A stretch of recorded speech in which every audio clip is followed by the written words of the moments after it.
Up next on Lion TV, we have a story from David about mini cheer, followed by an inspiring feature on art by Brooklyn. And me, Bo Brown with all your weather updates. Lion TV starts now.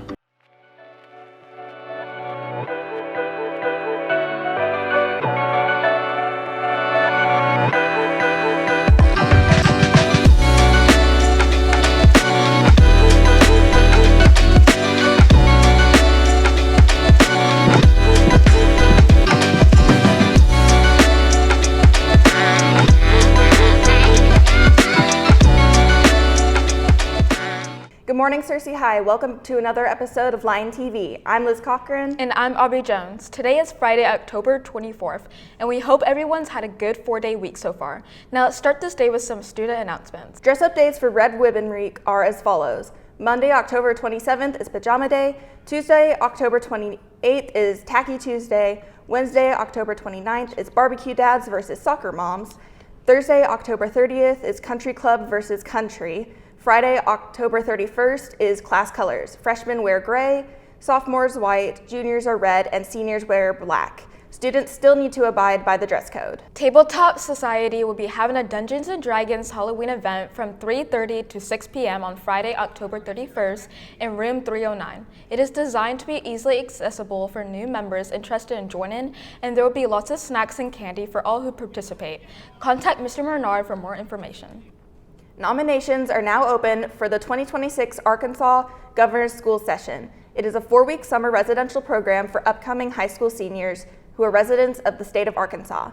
If you're interested in learning more about AGS, please reach out to S.H. Elliott at searcyschools.org or stop by room 326 for more information. Juniors and seniors, if you have signed up to go to College Preview Day at UALR, ASUBB, or Harding University, please turn in your parent permission forms to the counselor's office. All permission forms must have a parent signature regardless of student age. The deadline to sign up and turn in a permission form for all college preview days is Wednesday, November 5th at noon. Hey Aubrey, have you been seeing little kids around high school lately? Yes, I have. They are future cheerleaders that were trained with the cheer team who performed for the crowd at the last football game. David Hodges has more about it. Through the SHS Cheer Clinic, our cheer team is teaching the next generation of cheerleaders the basics. They teach the skills and spirit that make the sport exciting. With big smiles and enthusiasm, our cheerleaders take on the role of teachers, guiding the little ones through chants, cheers, and basic stunts. So last week, the 3 days that we had the clinic, I was with the kindergarten group, and so I led them in, whenever we did like group stretching, I would lead them and help make sure that they were just listening to what was going on. We make things simpler for the Little Lions cheerleaders by teaching them, basic stunts, basic jumps, and just simpler chants. Although it was rough, being the light that guides the little cheerleaders is something that will stick with our Lions cheer team. Probably some of the biggest struggles when teaching Little Lions cheer is making sure that I'm leading by the correct example and making sure that they have everything that they need to know for Friday night. The Lions cheer team was really determined on providing the right example for the little cheerleaders. All the hard work paid off on Friday night. And I really think that cheer has brought me some of my closest friends. What cheer has that the other sports lack is that we very much want to encourage the other sports and make sure everyone has confidence in themselves. As you can see, the SHS Cheer Clinic was a success, and the little cheerleaders have the motivation to continue their cheering career. Back to the news desk. Thanks, David. I can't wait to see what amazing cheerleaders they will become. Conway police are investigating after a teenager was shot and killed over the weekend. The shooting happened around 10:45 p.m. Saturday evening at Bear Haven Apartments located at West Martin Street near the University of Central Arkansas campus. Police received multiple 911 calls about the shooting. One apartment resident told Channel 7 News that he had thought the first gunshot sounded like fireworks before realizing it was a gunshot once multiple others rang out. The victim was transported to Salem Road near Simmons Bank, a mile away. Once first responders arrived at the scene at Salem Road, they did what they could to help the young teenager, but the 17-year-old died on the scene. According to police, they are still investigating who took him to that area on Salem Road. Conway police reported that this shooting is an isolated incident and there is no ongoing threat to the public.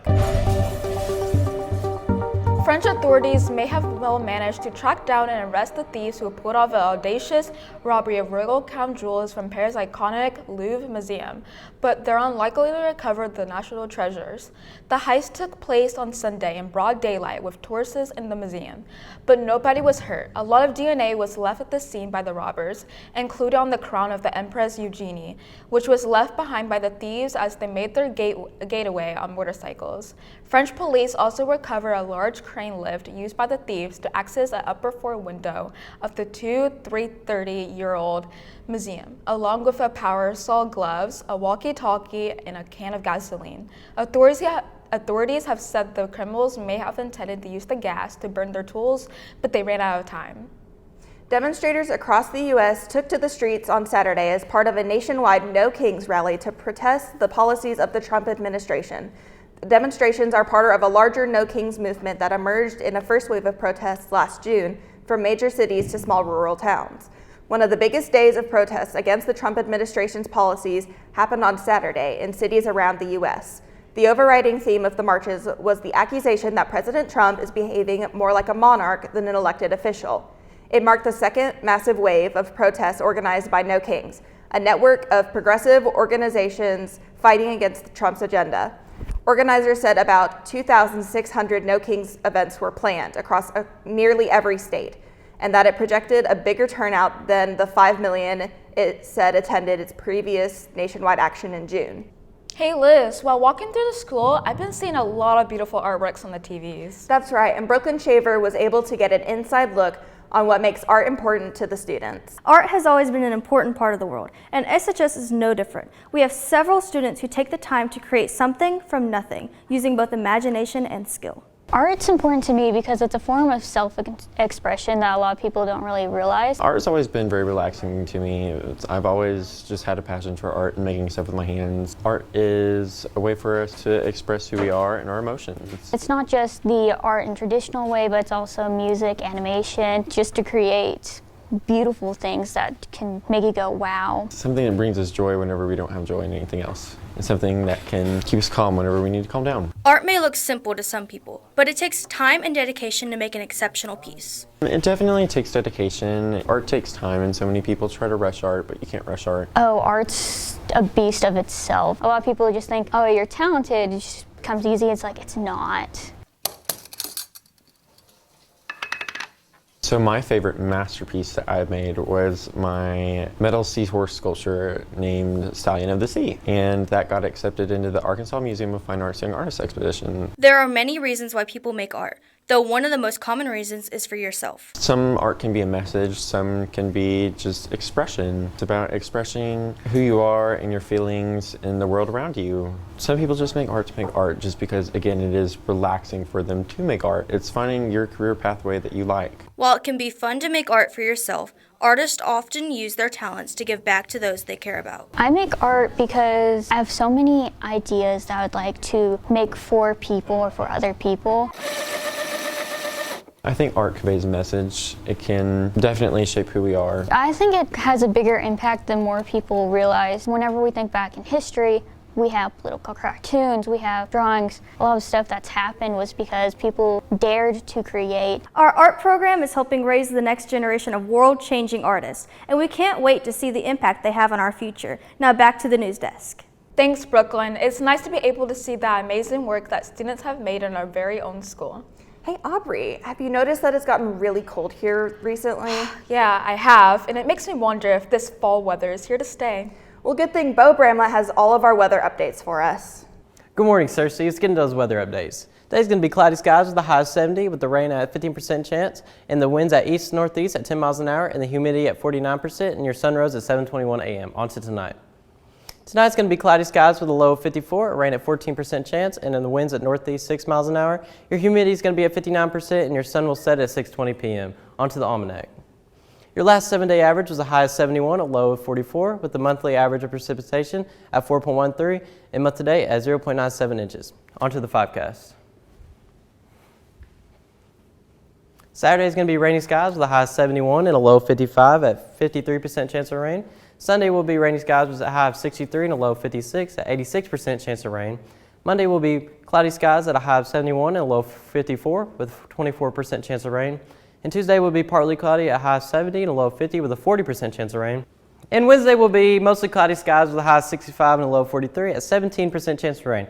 Looks like those cooler temperatures are moving right in. Now back to the news desk.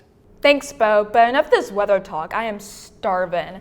Do you know what's for lunch today? I do. Today for lunch we'll be having smothered baked chicken, classic cheese pizza, chicken and chili Crispitos, classic cheeseburger, fresh whole fruit, and milk. That sounds absolutely delicious. Be sure to thank the lunch ladies for preparing this amazing food for everyone to enjoy. Hey Aubrey, the band has been doing really great this school year. That's right. Kat Brain was able to get an interview of one of the band members in this week's Line of the Week. Welcome back to a new episode of Line of the Week. And today's special guest we have Dallas Davis. So Dallas, how's being in the marching band changed for you? It's changed me because it's gotten me more physically active outside. So I'm doing more outside instead of just sitting around playing video games or stuff like that. What is the most challenging part of the marching band? I think it's a summer band being outside because of how hot it is. I like it now because it's nice and cool out, but during summer band, it's extremely hot. How much time do you dedicate to the band each week, including practices and games and competitions? I have only one day of free time because Mondays and Wednesdays I help some freshmen with all region music. Tuesdays we have rehearsal 5 to 8. Wednesdays, same thing as Monday. Thursday sectionals, Friday usually football games, and Saturday's contest. So I only have Sunday free. What is a typical practice or rehearsal like? In rehearsal, it just consists of a lot of yelling whenever people aren't doing right, but if people are doing right, it goes pretty smooth. How do you learn and memorize all the music and drill? I just play my music over and over again until it gets ingrained in my brain, and then drill, I just learn it. It takes a couple tries to memorize it, but after that I do pretty good. What is the difference between marching and country band? Marching is a lot more physically active, a lot more counts. I like concert band more because you don't have to be in step, you don't have to be this, you don't have to be that like you do in marching band. And finally, what advice would you give next year's freshmen joining the band? I say that they really need to listen to everything that Mr. Jones, Mr. Dodson, and Ms. Clark have to say, because if not, it'll be a rough ride. Well, thank you, Dallas. Well, Cersei, that's all the time in this week's Line of the Week. I'm Kat Brandon, sending you back to the English at the News Desk.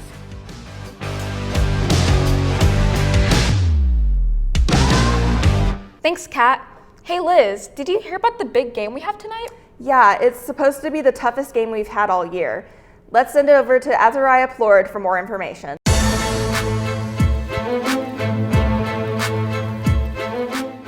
Happy Friday, Cersei High. I'm Azariah Plord, and let's dive right into some sports announcements. Our SHS volleyball team traveled to Valley View this past Tuesday to take on the Blazers. Cersei would go to lose 0 sets to 3, dropping their record to 7-15. They traveled to Marion yesterday, where we will bring you the highlights in our next show. Our Cersei Lion football team traveled to Pine Bluff last Friday, where they went on to have an outstanding game, taking down the Zebras 50-22. The Lions are strong this season with an overall record of 7-0 and a conference record of 4-0. Sophomore quarterback Jacob Miles will go on to have an outstanding game, throwing for 350 yards and 6 touchdown passes, winning 5A Arkansas Player of the Week. Star junior receiver Will Manning also had an outstanding game, racking up 231 receiving yards and 4 touchdowns on the night. Defensive side, star linebacker Caden Hickman had a total of 9 tackles with 1.5 tackles for loss. The biggest game in the state will take place tonight at Lions Stadium, where the Lions will face off against Joe T. Robinson, where they look to win the conference and make a statement to everyone in the state. Moving on to the national sports. In the NFL, Seattle Seahawks had an outstanding game where they completely shut down the Texans' offense, holding quarterback C.J. Stroud to only 2 completions and 25 yards in the first half. The Seahawks offense was electric with veteran quarterback Sam Darnold throwing for 213 yards and 1 touchdown. Seahawks wide receiver Jackson Smith-Njigba had an impressive game, racking in 123 yards receiving and catching a touchdown pass. Tampa Bay Buccaneers traveled to Detroit to face off against a strong Lions team, where they would go on to get shut down by the Lions defense, only scoring 3 points in the first half. Bucs quarterback Baker Mayfield just could not get things rolling, as he would only complete 9 out of 16 passes while only throwing 47 yards along with an interception in the first half, giving the Lions all the momentum. Heading into the halftime, Baker Mayfield and the Bucs would come out of halftime rumbling, completing a 22-yard touchdown pass, but it just wouldn't be enough as the Lions cruised on to an easy 24-9 victory. The New York Giants took a trip to Denver last Sunday to take on a tough Broncos team, where they would start the game off hot with Giants quarterback Jackson Dart throwing a 44-yard touchdown pass to tight end Daniel Bellinger. The Giants defense would shut down the Broncos, holding them out of the end zone to set up Jackson Dart to an easy 13-yard touchdown pass to rookie running back Cam Scatterboo. To head into the halftime 13-0, the second half would be quiet until late in the third quarter, when Giants running back Tyrone Tracy would take the ball up the middle for an explosive 31-yard touchdown, putting his team up 19-0. Broncos quarterback Bo Nix would lead his team down the field to score a 2-yard touchdown pass, followed by a 2-point conversion, finally putting in some points on the board, hoping to turn things around. The Giants would fire back with a Jackson Dart 41-yard touchdown pass to tight end Theo Johnson. Bo Nix would answer back, scrambling for a 7-yard touchdown, followed by another 2-point conversion. The Broncos defense would shut down the Giants, allowing their offense to score another touchdown, cutting the lead 26-23. Bo Nix went on to scramble for another 18 yards to take the lead 30-26. The Giants wouldn't give up, as Jackson Dart would find his way into the end zone, rushing up the middle for another touchdown, stealing the lead to go up 32-30. The Broncos refused to go out like that and went on to drive down the field to set up kicker Will Lutz for an easy 39-yard game-winning field goal, completing the fourth quarter comeback, advancing their record to a strong 5-2. That's all the sports updates I have for you, Cersei. Now back to you guys at the news desk. Thanks, Azariah. Be sure to show up for senior night and show your support for the Lions. Well, it seems we made it to the end of another episode of Lion TV, Cersei. Don't forget to subscribe to our YouTube channel at Cersei High Lion TV. And to follow us on X at Lion TV, Instagram at Cersei Lion TV, and on Facebook at Cersei High Lion TV. Signing off, I'm Liz Cochran. And I'm Aubrey Jones. Have a good weekend, Cersei.